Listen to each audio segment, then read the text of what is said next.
5월 26일 목요일 새벽입니다.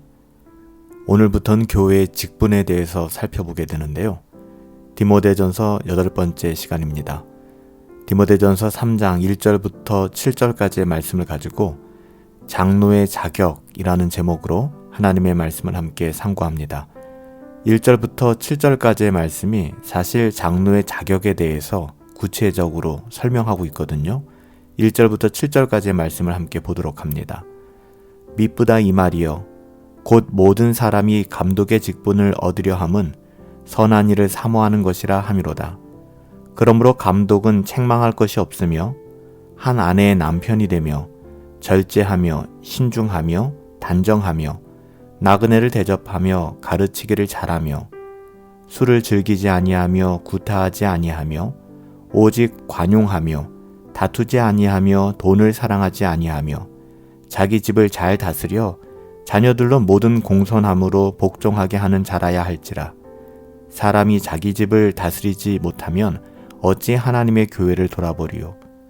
새로 입교하는 자도 말지니 교만하여져서 마귀를 정죄하는 그 정죄에 빠질까 하며 또한 외인에게도 선한 증거를 얻어야 할지니 비방과 마귀의 올무에 빠질까 염려하라.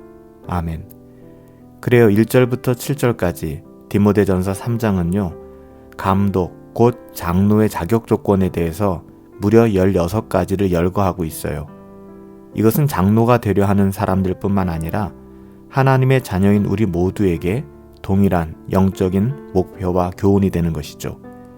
여기서 감독이라는 직분은 장로와 동일한 직분이고요. 디모데전서 5장 17절을 보면 목사를 포함하죠. 장로의 직분은요. 교인들을 돌아보고 교회를 돌보며 다스리는 일을 하는 것이죠. 이것이 바로 목회거든요. 목회는 목사가 장로들과 더불어 양들을 돌아보며 인도하는 거예요. 하나님의 뜻대로. 그러기에 장로의 직분을 맡은 사람들은 이 일을 위하여 끝없이 성경을 연구하고 가르치는 일과 또한 기도와 신방에 힘써야 되겠죠. 교회에서 장로의 직분은 굉장히 중요해요. 그렇기 때문에 교회는 장로를 세울 때 굉장히 신중해야 되고 오늘 성경이 제시하는 조건들을 우리가 까다롭게 적용해서 교회의 일꾼으로 세워야 되는 것이죠. 그래야 교회가 안전할 수 있어요. 그래서 오늘 본문 2절부터 7절까지 감독, 즉 장로의 조건에 대해서 16가지로 아주 구체적이고 또한 분명하게 언급하고 있는 것입니다. 본문 1절에서 사람이 감독의 직분을 얻으려 하면은 이라고 말하고 있는데요. 여기서 얻으려 한다, 직분을 얻으려 한다 이렇게 사용된 헬라어는 오레고라는 단어가 사용되었는데요. 오레고라는 단어가 직분을 얻으려 한다 이렇게 번역되었지만 헬라어의 원래의 의미는 열망하다, 갈망하다 이런 뜻을 가지고 있어요. 따라서 성도들이 하나님을 사랑하고 주 예수님을 사랑한다면 이것이 진정 가치 있고 가장 소중한 직분임을 누구보다도 잘 알고 있기 때문에 장로의 직분, 감독의 직분으로 교회를 섬기기를 열망하게 될 거라는 거예요. 이 직분이 짐이 되는 것이 아니라 얼마나 영광스러운지를 알게 되고 이 직분을 얻기 위하여 열망하고 갈망하게 될 것이다. 여러분 이렇게 본문을 이해하셔야만 합니다. 그렇게 감독의 직분, 곧 장로의 직분을 열망하는 사람이라면 그가 누구든지 간에 하나님의 뜻에 합당한 그 모든 선한 일을 사모하게 될 거예요. 오늘 본문에서 제시하는 16가지의 자격 조건들의 원문에는요. 헬라어 데이라는 말이 맨 앞에 사용되고 있는데요. 이것은 16가지 조건들이 반드시 지켜져야 함을 강조하고 있는 거예요. 즉 데이라는 헬라어는요. 영어의 must be, 반드시 뭐뭐 해야 한다라는 그런 용법으로 사용되고 있는 것이죠. 이러한 자격 조건들은 성숙한 신자들에게서 찾아볼 수 있는 것이고요. 이러한 자격 조건들이 삶으로 드러나는 사람들, 삶으로 녹여내는 사람들을 우리가 선별하여 교회의 지도자로 세워야 한다는 것이죠. 16가지를 이야기하는데요. 첫 번째, 책망할 것이 없어야 합니다. 이것은요. 다음에 나오는 15가지 여러 요인들을 포괄하는 의미를 가지고 있어요. 책망할 것이 없다는 것은 인격의 성숙함을 보여주는 것이죠. 이는 인격적이고 생활적인 면에서도 책망할 것이 없어야 된다라는 뜻이에요. 두 번째는요, 한 아내의 남편이어야 한다. 이렇게 명시하고 있고요. 세 번째는 술을 절제하고 맑은 정신을 가져야 한다. 네 번째는 자제심이 있어야 한다.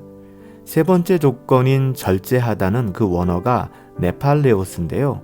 이 단어는요, 특별히 술과 같은 것에 대하여 절제하다, 맑은 정신을 가지고 있다라는 의미예요. 또한 본문에서 신중하다라는 단어는요, 원어를 보면 소프로온인데요. 이것은 자제심을 가지고 있다라는 뜻이에요. 그러니까 무슨 말이에요? 교회의 지도자들은 술을 절제하며 맑은 정신을 가지고 자제심이 있어야 한다. 이런 뜻이 되겠죠. 다섯 번째는 품행이 단정하고 좋아야 합니다. 여섯 번째는요, 나그네들에게 후하게 대접할 줄 아는 사람이어야만 합니다. 자기 것만 주장하고 자기를 위해서 사는 사람은 결코 공동체를 섬길 수가 없겠죠. 청지기로서 바르게 살아가는 사람들이 교회 지도자가 되어야 함을 이야기하는 것입니다. 일곱 번째는요, 가르치기를 잘해야 하고요. 여덟 번째는 술을 즐기지 않아야 합니다. 장로의 직분은요, 술을 즐겨서는 안 돼요. 사람이 술을 즐기면 술에 취하기가 쉽고요. 술에 취하면 바른 정신과 판단력을 잃고 실수하기 쉽고 또 범죄하기 쉬워요. 그래서 사도 바울은 술 취하는 것이 방탕한 일이다 라고 에베소서 5장 18절에 경고하고 있고요. 심지어는요, 고린도전서 6장 10절에 가보면 술을 좋아하는 사람들, 또 술 주정꾼은 하나님 나라에 들어가지 못한다고까지 경고하고 있어요. 정말 강력한 경고죠. 아홉 번째는요, 구타하지 않아야 합니다. 여기서 구타는요, 부당한 폭력을 의미해요. 그러니까 성경적으로 부모가 자녀를 사랑함으로 훈육하는 체벌을 구타라고 볼 수 있을까요? 여러분, 그것은 구타라고 볼 수 없는 거예요. 하지만 이것이 누구이든 간에 비인격적인 부당한 폭력과 학대로 나아간다면 그 어떤 경우에도 이것이 악한 일임을 기억해야만 합니다. 그래서 교회의 직분자들은 결코 구타하지 않아야 합니다. 열 번째는요, 더러운 이익을 탐내서는 안 됩니다. 더러운 이익이 뭐예요? 뇌물이나 탈세 등과 같이 불의하고 불법한 방법으로 얻는 물질적 이익을 말하는 것이죠. 잠언 16장 8절에서도 적은 소득이라 할지라도 그것이 의로움을 겸하면 많은 소득이 불의함을 겸하는 것보다 훨씬 낫다라고 얘기해요.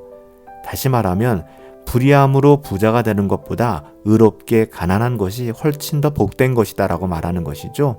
여러분, 하나님의 자녀들은요, 장로뿐만이겠습니까? 그렇지 않죠. 정당한 방식으로 돈을 벌어야만 합니다. 11번째는요, 온유하고 친절하고 관용해야 합니다. 12번째로 이어지는데요, 다투지 않아야 돼요. 같은 맥락이죠. 11번째와 12번째는 좀 결이 같은데요. 여기서 다툼은 교만과 욕심과 시기와 오해에서부터 시작되는 것이죠. 반대로 온유하고 겸손한 자는 결코 다투지 않아요. 디모데전서 2장 24절부터 25절에 보니까 마땅히 주의 종은 어떻다고요? 다투지 아니하고 모든 사람을 대하여 온유하며 가르치기를 잘하며 참으며 거역하는 자를 어떻게 할까요? 온유함으로 징계할지니, 이렇게 기록하고 있어요. 물론 여기서 우리가 바르게 분별해야 될 게 있는데요. 진리의 문제, 하나님의 말씀, 신앙의 근본적인 문제에 관해서는 우리는 적극적으로 선한 싸움을 싸워야만 합니다. 여러분, 이것을 헛갈려서는 안 돼요. 진리의 문제에서까지 우리가 관용을 한다면, 다투지 않는다면 여러분, 그것은 하나님의 자녀가 아니죠. 13번째로는요, 장로는 돈을 사랑하지 말아야 된다, 이렇게 언급하고 있어요. 돈을 사랑해서는 안 돼요. 14번째는요, 자기 집을 잘 다스려 자녀들로 모든 단정함으로 복종하게 하는 자라야 한다. 사람이 자기 집을 잘 다스리지 못한다면 하나님의 교회를 어떻게 돌아볼 수 있겠어요? 그럴 자격이 없겠죠. 15번째로 장로는 새로 입교한 자는 안 된다라고 얘기해요. 신앙의 연륜이 필요하다는 것이죠. 16번째로 믿지 않는 세상 사람들에게서도 좋은 증거를 얻는 사람이어야 한다. 그러니까 교회의 지도자인 장로, 감독은 그 인격이나 도덕성에 있어서 믿지 않는 주위 세상 사람들에게서도 그는 정직한 사람이야, 그는 좋은 사람이야 라는 증거를 얻어야만 한다는 거예요. 그래야 그 자신이나 교회가 세상 사람들의 비난과 마귀의 올무에 떨어지지 않고 하나님의 영광과 교회의 명예에 손상시키지 않는 그런 섬김이 가능해지는 거예요. 오늘 우리가 살펴본 16가지의 조건들이 어찌 감독과 장로들만의 조건이 될 수 있겠어요? 그렇지 않죠. 이는 하나님을 사랑하는 모든 신자들이 사모하고 열망하는 삶의 가치가 아닐까요? 이 모든 조건들이 무거운 율법의 요구가 되어서 우리의 삶을 옥죄는 것이 아니라 이런 요구들을 우리의 삶에 자발적으로 녹여가며 하나님의 자녀로서의 기쁨과 희락과 즐거움을 깊이 경험할 수 있게 되기를 예수님의 이름으로 축복합니다. 살아계신 아버지 하나님, 이런 교회의 지도자들이 많아지게 하옵소서. 이런 감독과 장로들의 직분을 우리 성도들이 더 많이 사모하게 하시고 이 썩어진 세상에 헛되고 헛된 감투가 아니라 영광스러운 하나님 나라의 직분을 소중히 여길 수 있도록 은혜 내려 주시옵소서. 예수님의 이름으로 기도하옵나이다. 아멘.